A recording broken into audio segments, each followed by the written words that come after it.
அன்புள்ளம் கொண்ட விருச்சிக ராசி அன்பர்களே, உங்களுக்கு இந்த ஆகஸ்ட் 4லேருந்து ஆகஸ்ட் 10 வரைக்கும் எப்படி இருக்குன்னு பார்க்க போறோம்.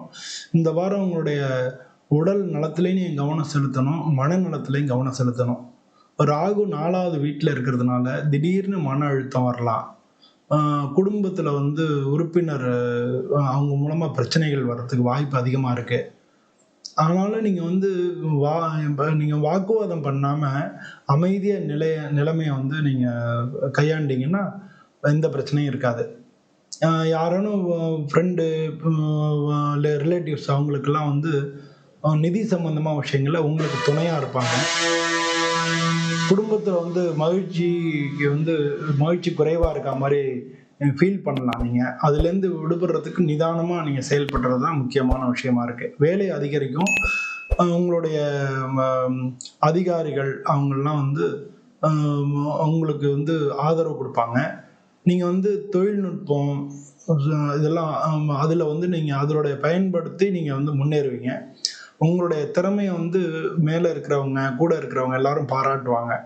ஈடுபாட்டோட செயல்பட்டீங்கன்னா நிச்சயம் லாபம் தான்.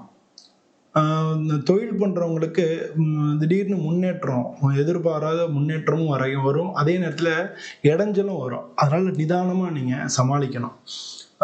பொருளாதாரத்த பொறுத்தளவுல பணம் வரும். வியாபாரம் பண்றதுல லாபம் கிடைக்கும். புதிய முதலீடுல கவனமா இருக்கணும்.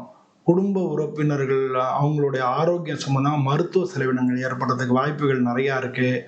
பழைய கடன்கள இப்ப தீர்க்கிறதுக்கு வாய்ப்பு இருக்கு. இது மாரிலாம் நல்ல விஷயங்கள் எல்லாமும் இருக்கு. அதனால எல்லாத்தையும் நீங்க நிதானமா அணுகுனீங்கன்னா, ஒண்ணொன்னா நீங்க செஞ்சிரலாம். மாணவர்கள பொறுத்தளவுல நிச்சயமா வெற்றி கிடைக்கும். ஆனா, நீங்க வந்து மனச தான் கவனிச்சுக்கணும். ஏன்னா படிச்சது மறந்து போயிடும். அதனால வந்து ஏற்கனவே உள்ளதுலேருந்து நீங்க பாடம் கத்துண்டு, அதனால நீங்க எல்லாத்தையும் ஞாபகம் வச்சுக்கிறதுக்கு தகுந்த முயற்சிகள நீங்க மேற்கொள்ளணும். நரம்பு சார்ந்த பிரச்சனைகள் உங்களுக்கு வரலாம். ஏற்கனவே இருந்த பிரச்சனைகள் திரும்பவும் வரலாம் உங்களோட உடல் ரீதியா.